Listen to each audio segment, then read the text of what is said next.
তাৰিখে আমাৰ খুৰা এজনৰ ৰাতি হত্যা হৈছিল আৰু সেই হত্যাটো মাছ মৰাৰ কথা কৈ ঘৰৰ পৰা নি হত্যা কৰিছিল এনডিৰ পাৰত। তাৰপিছত এখন গড়ৰ পিছপিনে তেখেতক আত্মহত্যাৰ ৰূপ বুলি দিব চেষ্টা কৰিছিল আৰু সেইটো জাগাত পুলিচে অলৰেডি ইনভেষ্টিগেশ্যন কৰিছে।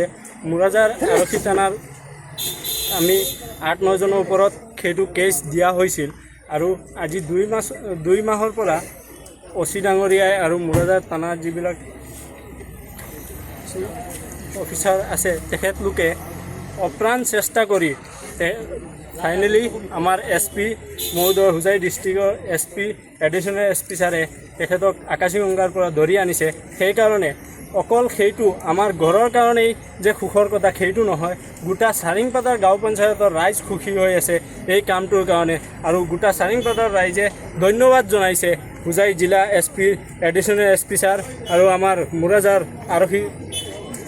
আৰক্ষী মহোদয়ক অনুৰোধ জনাইছে যে তেখেতক ফাঁচি দিয়ে তেখেতৰ এইটো ফাৰ্ষ্ট টাইম নহয় আৰু বহুতো অভিযোগ আছে তেখেতৰ বিৰুদ্ধে এই মুৰাজাৰ থানাত বহুতো অভিযোগ অলৰেডি ৰেজিষ্টাৰ কৰা আছে তেখেতৰ বিৰুদ্ধে। এই মাৰ্ডাৰটো অতি পৰিকল্পিত হিচাপত মাৰ্ডাৰটো হৈছিল।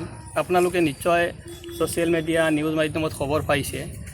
সেই কেছৰ 1 নম্বৰ আসামীজন আজি আমাৰ হোজাই এডিশ্যনেল SP ডাঙৰীয়াই কাৰ্বি আংলং আৰু আমাৰ হোজাই ডিষ্ট্ৰিক্টৰ বৰ্ডাৰ আকাশীগংগাৰ পৰা তেখেতক এৰেষ্ট কৰি ধৰি আনে আৰু আমি এই ক্ষেত্ৰত আমাৰ হোজাই জিলাৰ SP ডাঙৰীয়া এডিশ্যনেল SP ডাঙৰীয়া আমাৰ মুৰাজাৰ থানাৰ OC ডাঙৰীয়াক আৰু এই থানাৰ যিসকলে এই আসামীসকলক ধৰিবলৈ দিনে ৰাতিয়ে যি পৰিশ্ৰম কৰিছে তাৰ কাৰণে আমি তেখেতসকল সকলোকে আমি আমাৰ পৰিয়ালৰ ফালৰ পৰা আমি ধন্যবাদ জনাইছোঁ যাতে তেখেতসকলে আৰু এনেকুৱা কাম কৰিব পাৰে। আমাৰ চাৰিং পঞ্চায়তখন খুব ভাল, আমাৰ মানুহখিনি টাণ্ডা সহজ সৰল মানুহ।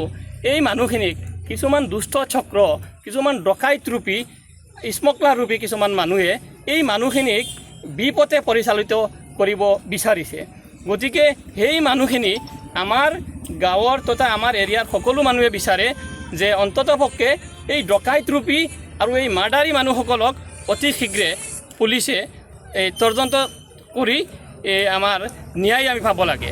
গতিকে আমি আকৌ এবাৰ ধন্যবাদ জনাইছোঁ যে এই অসম পুলিচ তথা SP ডাঙৰীয়া OC ডাঙৰীয়াক যে যিজন দূৰদৰ্শ আসামী এইজনক ধৰাৰ কাৰণে আমি অতি আনন্দিত।